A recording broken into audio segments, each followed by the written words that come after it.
December 1773. On a cold winter night in Boston Harbor, what appeared to be an ordinary protest would change the course of world history. A group of colonial residents boarded British ships and threw hundreds of chests of tea into the sea. Not a single shot was fired. No one was killed. Yet the British Empire viewed the act as a direct challenge to its authority. How could a few chests of tea create a point of no return between the world's most powerful empire and its American colonies? The answer was not found only in Boston. It stretched across the royal courts of Europe, the trade routes of the Atlantic Ocean, and the financial crisis gripping Great Britain. The Boston Tea Party is often remembered as nothing more than a protest against taxes. In reality, it was a turning point where economics, politics, global trade, psychology, and propaganda collided. In this documentary, we won't simply recount the events of that night. We'll explore the entire chain of events that made it inevitable. By the middle of the 18th century, Great Britain had become the dominant. Following the 7 Years' War, the British government was determined to restore its finances. To achieve this, Parliament introduced a series of new taxes and trade regulations across the American colonies. The Sugar Act, the Stamp Act, and the Townshend Acts all aimed to increase revenue while reinforcing London's authority over colonial affairs. Each new law intensified colonial frustration. The issue was never simply the amount of tax being collected. In fact, many taxes imposed on the colonies were lower than those paid by people living in Britain. The real conflict centered on a constitutional principle. Colonists believed that only representatives they had elected had the legitimate authority to tax them. Since no elected colonial representatives sat in the British Parliament, they argued that these taxes violated the traditional rights of English citizens.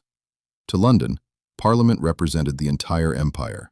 To the colonists, it represented a government in which they had no voice. The disagreement was no longer about money. It had become a struggle over political legitimacy and the limits of imperial power. While political tensions continued to grow, Britain faced another major problem. The East India Company, one of the largest and most powerful corporations in the world, was collapsing under enormous financial pressure. For decades, the company had dominated Britain's trade with Asia, importing vast quantities of tea, spices, silk, and other valuable goods. But corruption, costly wars in India, and poor financial management left the company burdened with massive debt. Warehouses in Britain overflowed with millions of pounds of unsold tea. The British government feared that if the company failed, the consequences would reach far beyond commerce. Government finances, international trade, and Britain's global influence could all be severely weakened. Parliament therefore searched for a solution. Instead of rescuing the company with direct financial aid, lawmakers devised a plan that they believed would benefit everyone. It would become known as the Tea Act of 1773. Ironically, a law intended to save a corporation would instead push an empire toward revolution. The Tea Act did not actually introduce a new tax on tea. Instead, it allowed the East India Company to sell tea directly to the American colonies without many of the costs previously imposed by middlemen and British merchants. As a result, company tea often became cheaper than tea being smuggled into the colonies. From London's perspective, the policy was brilliant. Consumers would pay less, the East India Company would recover financially, and the existing tea tax would finally be collected efficiently. But the colonists saw something entirely different. Accepting cheaper tea meant accepting Parliament's right to tax them without their consent. To many Americans, buying that tea was not simply an economic decision, it was a political statement. The debate had moved far beyond prices and commerce. Tea had become a symbol of authority, resistance, and the future relationship between Britain and its colonies. The stage was now set for one of the most famous acts of protest in history. On the evening of December 16, 1773, thousands of people gathered at the Old South Meeting House in Boston. For weeks, tensions had been rising.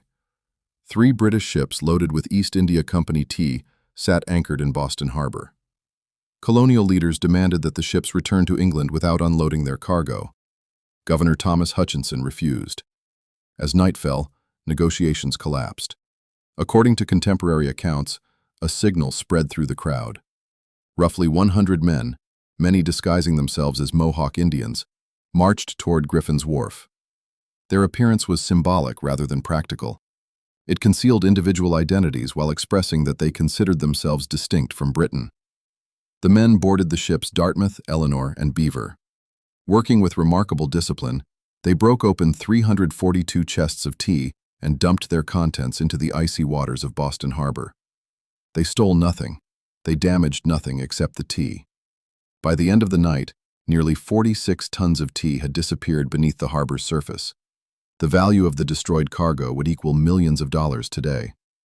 News of the Boston Tea Party reached London several weeks later. The British government was outraged. To Parliament, this was not a protest. It was a direct attack on imperial authority and private property. King George III and his ministers believed that if Boston went unpunished, other colonies would soon follow. In 1774, Parliament passed a series of laws known in Britain as the Coercive Acts. The colonists gave them another name, the Intolerable Acts. Boston Harbor was closed until every chest of tea had been paid for. Massachusetts lost much of its political self-government. British officials gained greater authority, while more soldiers were stationed throughout the colony. Instead of isolating Massachusetts, however, these measures united the colonies as never before. What Britain intended as punishment became the strongest advertisement for colonial unity. Until the Boston Tea Party, many colonists still hoped for reconciliation with Britain.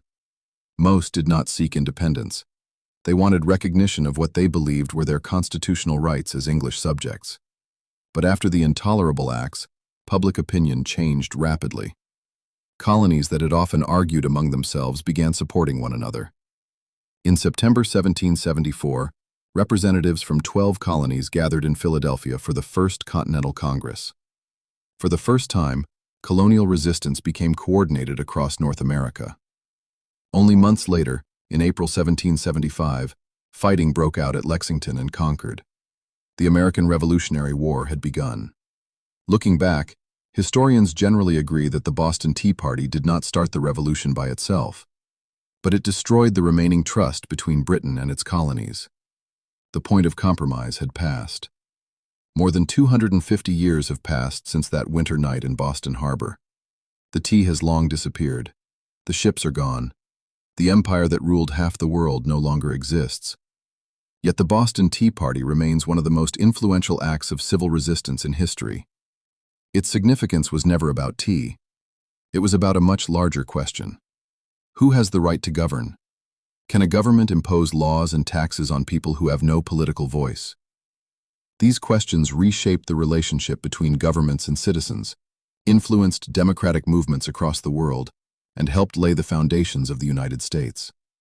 The Boston Tea Party reminds us that history is not always changed by the largest armies or the bloodiest battles.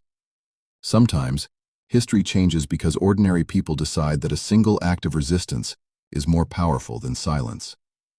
On the night of December 16, 1773, hundreds of chests of tea sank beneath the waters of Boston Harbor. With them, the unquestioned authority of the British Empire in America began to sink as well.